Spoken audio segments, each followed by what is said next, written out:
Something must be wrong when almost every single song has sex as its basis.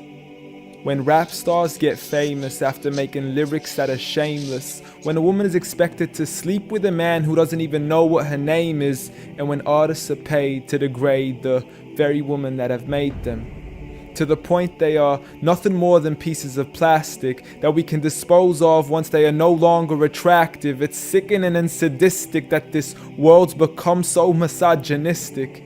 And you can call me unrealistic, but just listen to the statistics. 7 in 10 men view porn while over 75 million are addicted. 68 million requests a day for pornographic pictures, making 1 in 4 searches sexually related.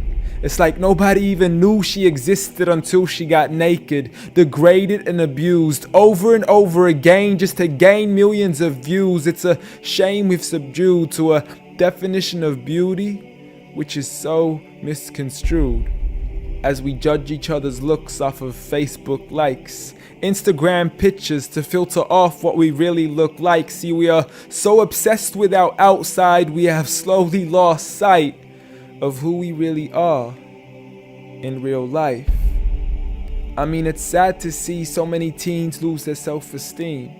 Looking at these magazines thinking they have to look like what they see. Please, you are worth much more than a 2D image on a screen. You are a living, breathing human being. If only you knew what you really mean. Just look into your history books and begin to read of all the girls in the world who were capable to achieve, and you will surely see with certainty females like Fatima al-Fihri, who opened the first ever university, Rufaida al-Islamiyya, the first nurse to perform surgery, and Aisha bint Abi Bakr, the greatest female scholar in eternity. It's a shame you probably haven't even heard of these great female prodigies.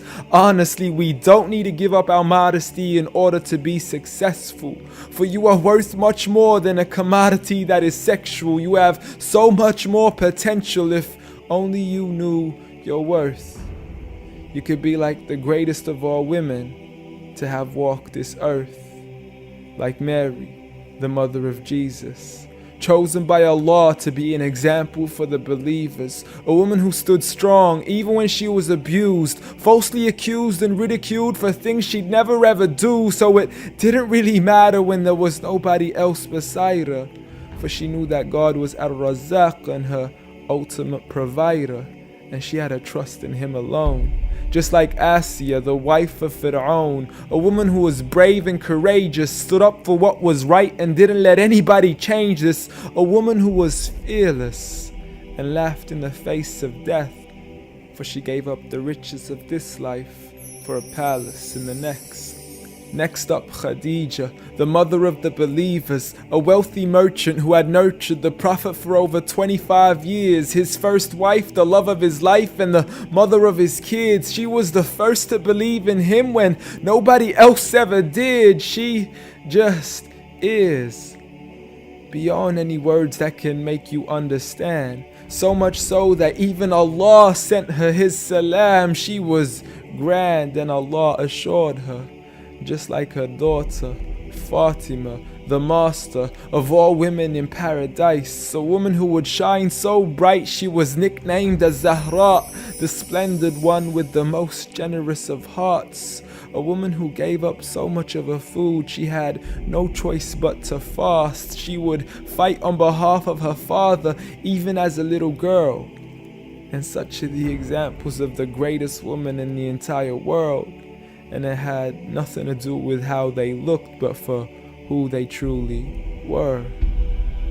So ignore the standard of success defined by society, when God has said that the best of mankind are those who have piety, regardless of your shape, your color, or your race. For God does not look at your bodies, nor does He look at your face. Rather, He looks towards your heart and checks your faith.